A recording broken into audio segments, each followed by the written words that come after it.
সর্ষে পোস্ত দিয়ে শিমের ঝাল, এই খাবারটা কিন্তু গরম গরম ভাতের সাথে থাকলে আর কিছুই লাগে না। তো চলুন আজকের এই শিমের রেসিপিটি বানিয়ে দেখাই। আমি এখানে 250 গ্রাম শিম নিয়েছি আর শিমগুলোকে ঠিক এইভাবে কেটে নেব। এবার শিমগুলো কেটে পরিষ্কার করে ধুয়ে নিয়েছি। আমি শিমগুলোর মাঝখান থেকে এইভাবে দুটো করে কাট লাগিয়ে দেবো যাতে মশলাগুলো ভালোভাবে ঢোকে। আমি এখানে একটা মিক্সিং বোল নিয়ে নিয়েছি, এতে দিয়ে দিচ্ছি 2 চামচ সর্ষে, 2 চামচ পোস্ত এবং কিছুটা লঙ্কা, আর দিয়ে দিচ্ছি একটু সামান্য জল, একটু সামান্য লবণ আর একটু তেল। এইভাবে পেস্টটা রেডি করে নিয়েছি। এবার গ্যাস জ্বালিয়ে কড়াই বসিয়ে দিয়েছি। এখানে 1 থেকে 1.5 চামচ মতো তেল দিয়ে দিলাম, 1/2 চামচ কালো জিরে। এবার শিমগুলো দিয়ে দিচ্ছি।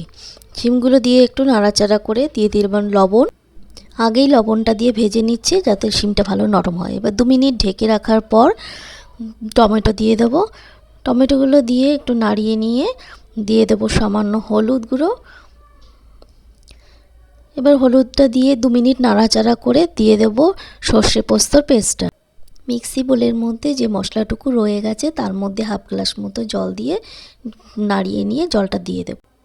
এবার কম আঁচে 2 মিনিট ঢেকে রাখার পর দেখে নেব শিমটা ভালো করে সিদ্ধ হয়ে গেছে কিনা। হ্যাঁ, শিমটা ভালো করে সিদ্ধ হয়ে গেছে।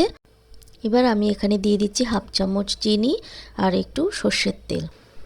নিরামিষ রান্নাতে সামান্য একটু মিষ্টি দিলে কিন্তু রান্নার টেস্টটা আরও বেড়ে যায়। সর্ষে পোস্ত দিয়ে শিমের ঝাল কিন্তু এখানে রেডি হয়ে গেছে।